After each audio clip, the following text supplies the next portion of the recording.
Shalom Bapak Ibu Saudara yang dikasihi Tuhan. Seri pengajaran hari ini Selasa 1 Juni 2021 berjudul Hal Berdoa. Mari terlebih dahulu kita akan baca apa yang tertulis dalam Lukas 11 ayat 1. Demikian. Pada suatu kali, Yesus sedang berdoa di salah satu tempat. Ketika ia berhenti berdoa, berkatalah seorang dari murid-muridnya kepadanya, "Tuhan, ajarlah kami berdoa, sama seperti yang diajarkan Yohanes kepada murid-muridnya." Di sini dikatakan bahwa ada salah seorang dari murid Yesus yang berkata, "Tuhan, ajarlah kami berdoa." Tentu, kalau ini dicatat dalam Alkitab, pasti ada pesan khusus. Kenapa murid Yesus ini sampai minta agar diajar berdoa? Jawaban yang mungkin adalah yang pertama, karena Yohanes Pembaptis juga mengajar para muridnya berdoa. Maka murid Yesus ini berpikir, Yesus pun juga harus mengajarinya untuk berdoa. Yang kedua, tentu murid ini ingin tahu apakah kalau Yesus mengajarkan berdoa, doa yang diajarkan itu akan sama dengan doa yang lain yang mungkin sudah ia kenal, atau sama dengan doa yang diajarkan Yohanes Pembaptis atau tidak.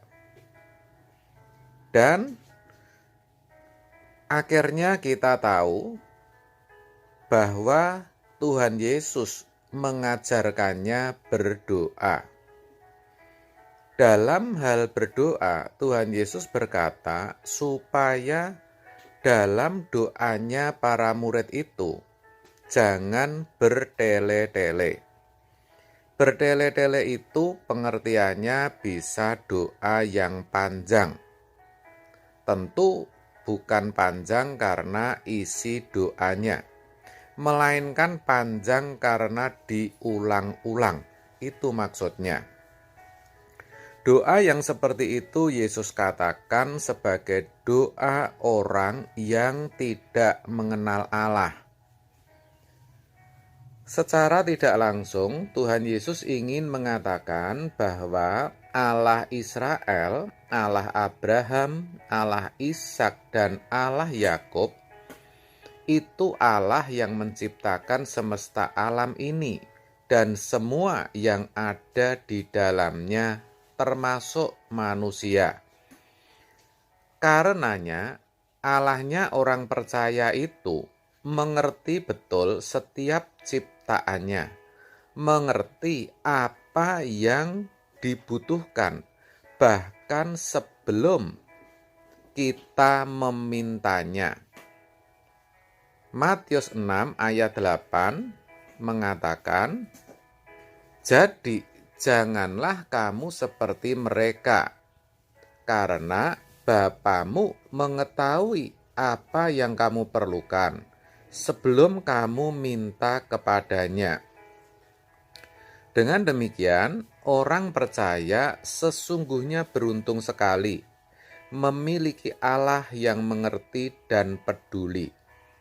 Tidak hanya itu, Allah mengerti yang terbaik yang harus diberikan kepada kita. Hal itu dituliskan dalam Matius 7 ayat yang ke-11. "Jadi jika kamu yang jahat tahu memberi pemberian yang baik kepada anak-anakmu, apalagi Bapamu yang di surga, Ia akan memberikan yang baik kepada mereka yang meminta kepadanya."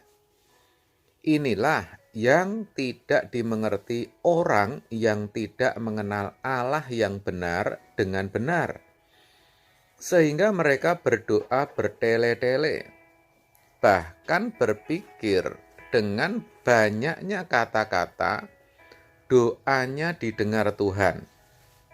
Hal itu Yesus katakan dengan tegas dalam Matius 6 ayat yang ke-7.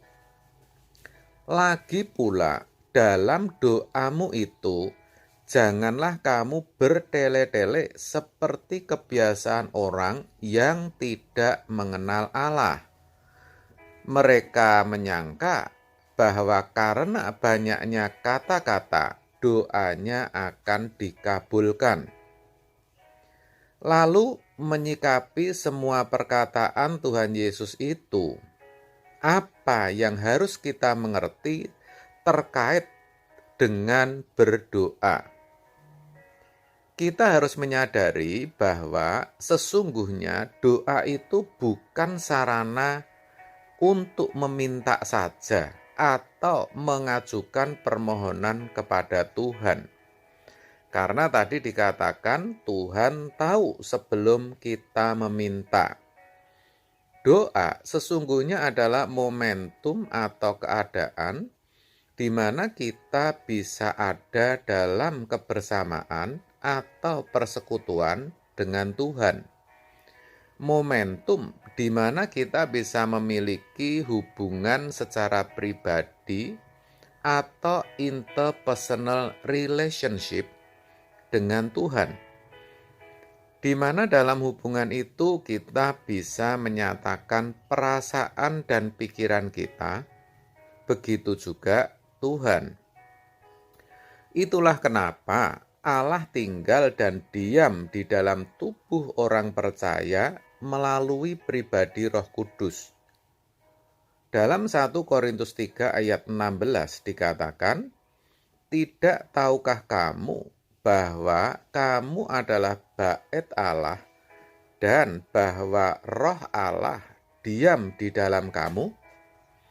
Mendiami tubuh orang percaya sebenarnya merupakan upaya Allah untuk dekat dengan orang percaya, sedekat orang tua dan anak.